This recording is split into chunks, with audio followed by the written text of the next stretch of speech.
Hi guys, welcome back to another video. Today we're going to be looking at the following problem from AMC 2016, and this was problem number 7. So the problem reads as follows. Which of the following numbers is not a perfect square? And then we're given 5 possible answer choices.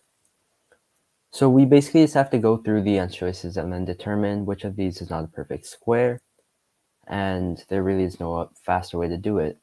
But the key to realize, basically the key to solve this question is to know that if you have x to the 2y, for example, right, just a general exponent, this is always going to be a square, a perfect square, because it's 2, right? Because I could write this as xy squared.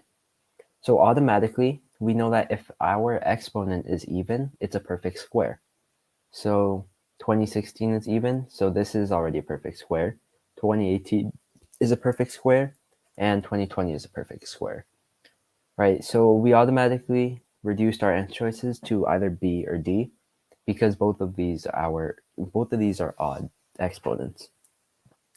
And we know that one of these must be a perfect square because the problem's not going to have two answers. So then we've looked at the exponent, so now we look at our base. 2 to the 2017 is not a perfect square, right? Because 2 is broken down into its prime factorization.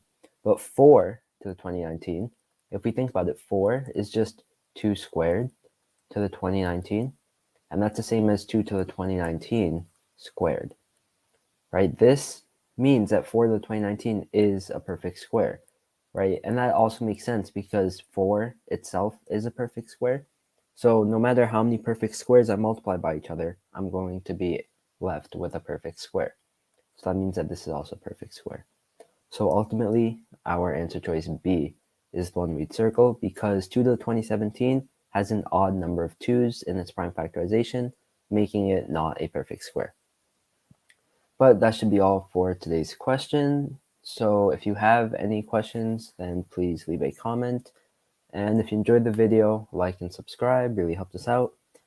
But that should end today's video. So thank you all for joining, and I will see you again tomorrow.